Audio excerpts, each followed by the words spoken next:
السلام علیکم ورحمۃ اللہ وبرکاتہ۔ اعوذ باللہ من الشیطان الرجیم، بسم اللہ الرحمن الرحیم۔ قال اللہ تعالی ولو اشرکوا لحبط عنہم ما كانوا یعملون۔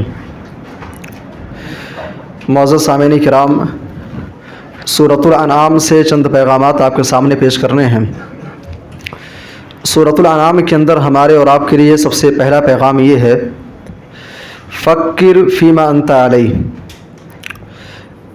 اگر آپ صاحب ایمان ہیں، مسلمان ہیں، سورۃ الانعام کے اندر ہمارے اور آپ کے لیے میسیج، یہ پیغام ہے کہ اے ابن آدم، تو اپنے آپ، اپنے نفس کا، اپنی زندگی کا تو جائزہ لے۔ جس راستے کو تو اپنائے ہوئے ہے، جس منہج کو تو اپنائے ہوئے ہے، وہ منہج صحیح ہے کہ نہیں ہے۔ سورہ انعام کے اندر اللہ تبارک و تعالیٰ نے توحید پرستوں کے امام حضرت ابراہیم علیہ السلام کا تذکرہ کیا ہے۔ ابراہیم علیہ السلام جب سن شعور کو پہنچے، ابراہیم علیہ السلام کیا دیکھتے ہیں کہ قوم کے لوگ شرک میں ڈوبے ہوئے ہیں۔ خود ان کا باپ مورتیاں بناتا ہے اور خود لے جا کر کے بازار کے اندر بیچتا ہے۔ ابراہیم علیہ السلام اپنے آپ سے سوال کرتے ہیں کہ یہ معبود جو نہ سن سکتے ہیں، نہ دیکھ سکتے ہیں، نہ بات کر سکتے ہیں، اگر مکھی ان کے سامنے سے کوئی چیز اٹھا کر کے لے کر چلی جائے تو یہ چھین بھی نہیں سکتے ہیں، جب اتنے عاجز اور بے بس ہیں تو یہ معبود کیسے ہو سکتے ہیں؟ قرآن حکیم کہتا ہے کہ فلما جن علیہ اللیل، جب رات کی تاریکی چھا گئی، ابراہیم علیہ السلام نے ستاروں کو دیکھا، کہا ھذا ربی، یہ میرے رب ہیں۔ فلما افلا، جب ستارے ڈوب گئے، ابراہیم علیہ السلام کہتے ہیں کہ جو ڈوب جائے وہ رب تو نہیں ہو سکتا ہے۔ اس کے بعد پھر ایسا ہوتا ہے کہ ابراہیم علیہ السلام نے چاند کو دیکھا، چاند کو دیکھا، کہا ھذا ربی، یہ میرا رب ہے۔ لیکن جب چاند ڈوب گیا تو کہا یہ بھی میرا رب نہیں ہو سکتا ہے۔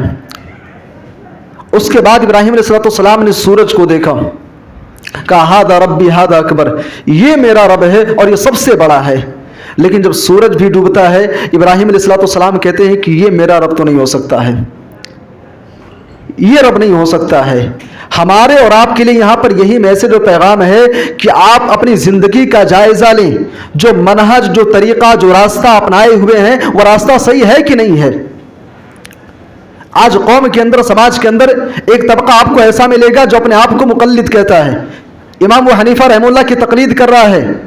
ایسے لوگ بھی آپ کو ملیں گے جو اپنے آپ کو شافعی کہتے ہیں، کوئی اپنے آپ کو حنبلی کہتا ہے، کوئی اپنے آپ کو مالکی کہتا ہے۔ سوال یہ پیدا ہوتا ہے کہ آپ غور کرو بھائی، آپ صحیح راستے پر ہو کہ نہیں ہو۔ جس راستے کو اپنائے ہوئے ہو وہ راستہ آپ کو صحیح منزل تک لے جائے گا کہ نہیں لے جائے گا، اور صحیح راستے کی تعین کیسے ہوگی؟ التفکر والنظر فی آیات اللہ تبارک و تعالی، اللہ کی آیتوں میں غور کرنے کے بعد، قرآن کی آیتوں میں غور کرنے کے بعد آپ کو حقیقی راستہ نظر آئے گا۔ یہ پہلا پیغام ہے کہ آپ اپنی زندگی کا جائزہ لیں، آپ جس منہج کو اپنائیں وہ صحیح ہے کہ نہیں ہے۔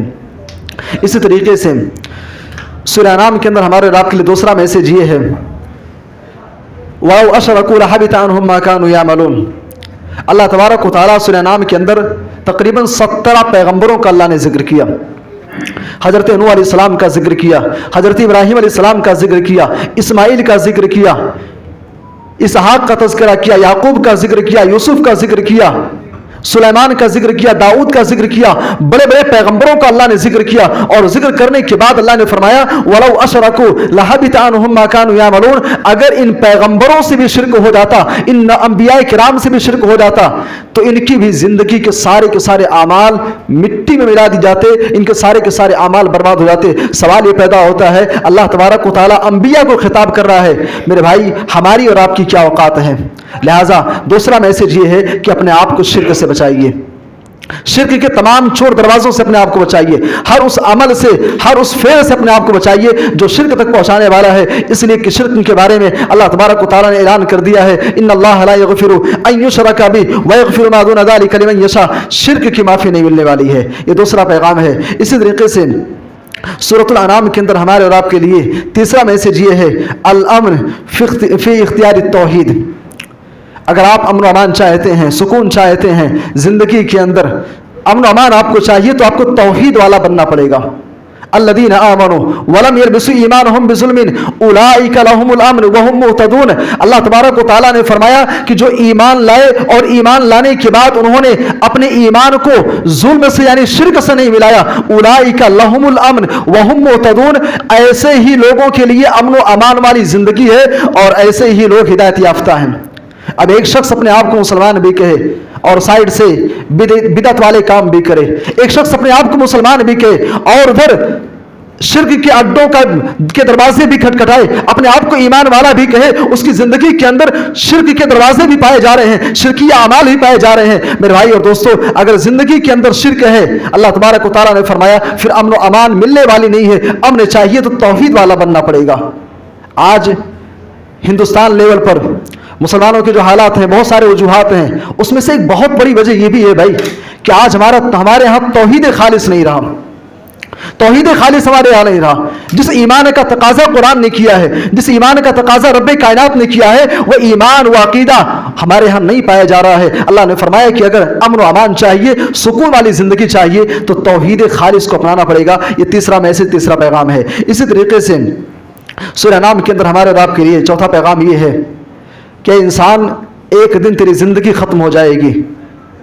آج یہاں پر بیٹھے ہو، کیا پتہ اگلے سال نہ صحیح 20 سال کے بعد، 40 سال کے بعد یا 100 سال کے بعد ہم میں سے شاید ہی کوئی شخص یہاں پر رہے، الا ہے کہ کسی کو اللہ لمبی زندگی دے دے، 100 سال کے بعد شاید کوئی یہاں پر ہو۔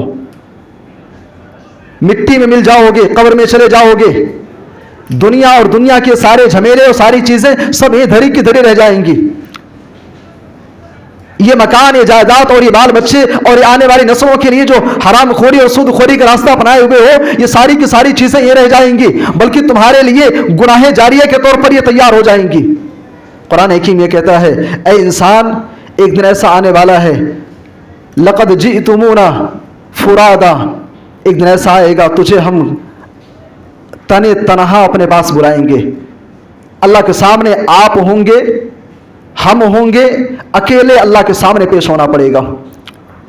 اور یہ اولاد کے لیے، فیوچر کے لیے، آنے والی نسلوں کے لیے جتنی محنتیں ہو رہی ہیں، قرآن کہتا ہے یوم یفر المرء من اخیہ وامہ وابیہ وصاحبتہ وبنیہ، قیامت کے دن تو معاملہ یہ ہوگا جس اولاد کے لیے تم کروڑوں کی سمپتی چھوڑ کر کے جا رہے ہو، یہ اولاد کل قیامت کے دن ایک معمولی سی نیکی بھی آپ دینے کے لیے تیار نہیں ہوگی آپ کو۔ ہمارے اور آپ کے لیے چوتھا پیغام یہ ہے کہ دنیا ختم ہو جائے گی، آخرت کی فکر کیجئے، آخرت کی تیاری کیجئے۔ اسی طریقے سے سورہ نام کے اندر ہمارے اور آپ کے لیے پانچواں اور آخری پیغام یہ ہے کہ الکثرہ لیست دلیلا علی الحق، تعداد کی کثرت جو ہے یہ حق ہونے کی دلیل نہیں ہے۔ تعداد کا زیادہ ہونا، کثرت تعداد یہ حق ہونے کی دلیل نہیں ہے۔ اگر کوئی یہ کہتا ہے کہ بھائی ہماری تعداد زیادہ ہے، ہم حق پر ہیں، تمہاری تعداد کم ہے، تم باطل پر ہو، یہ ضابطہ، یہ اصول ہی غلط ہے۔ آج بہت سارے ہمارے مسلمان بھائی ہیں، بالخصوص جماعت اہل حدیث کے بارے میں کہتے ہیں تمہاری تعداد ہی کیا ہے، کتنی تعداد میں تم ہو۔ گویا کہ وہ ایک اصول پیش کرتے ہیں، اصول یہ پیش کرتے ہیں کہ تم تعداد میں کم ہو لہٰذا تم باطل ہو، تعداد میں ہم زیادہ ہیں گویا کہ ہم حق میں ہیں۔ اگر حق اور باطل کا یہی ضابطہ ہے تو غزوہ بدر کے بارے میں آپ کیا کہیں گے؟ مسلمان 313 تھے، کفار مکہ 1000 کی تعداد میں تھے۔ حق کون ہے، باطل کون ہے؟ اگر حق کا معیار اور ضابطہ یہی ہے تو ہندوستان لیول پر غیر مسلموں کی تعداد بہت بڑے پیمانے پر پائی جا رہی ہے، ایک بہت بڑے پیمانے پر وہ ہیں۔ تو کیا تعداد زیادہ ہے تو حق پر وہ ہیں؟ تعداد کا زیادہ ہونا یہ حق بات کی دلیل نہیں ہے۔ سورہ انعام کے اندر اللہ تبارک و تعالیٰ نے اسی بات کی طرف اشارہ کیا ہے، وَإِن تُطِعْ أَكْثَرَ مَنْ فِي الْأَرْضِ، اے لوگو اگر زمین کے اندر جو بہت بڑی تعداد میں ہیں تم ان کی اتباع کرو گے، ان کے بتائے ہوئے طریقے پر چلو گے، تعداد کو دیکھ کر کے اپنا رنگ بدل لو گے، اللہ تبارک و تعالیٰ کہتا ہے یُضِلُّونَكَ عَن سَبِيلِ اللَّهِ، اللہ کے راستے سے تم کو بھٹکا دیں گے۔ تو تعداد کا زیادہ ہونا یہ حق بات کی دلیل نہیں ہے۔ اسی لیے اللہ تبارک و تعالیٰ نے فرمایا وَقَلِيلٌ مِّنْ عِبَادِيَ الشُّكُورُ، میرے شکر گزار بندوں کی تعداد تو بہت کم ہے۔ اور قرآن حکیم کا 29واں پارہ آپ اٹھائیں گے، سورہ انسان کے اندر اللہ تبارک و تعالیٰ نے ایک بڑی پوائنٹ والی بات ذکر کی ہے، اِنَّا هَدَيْنَاهُ السَّبِيلَ إِمَّا شَاكِرًا وَإِمَّا كَفُورًا۔ اللہ نے فرمایا کہ انسان ہم نے تجھے دو راستے دکھائے ہیں،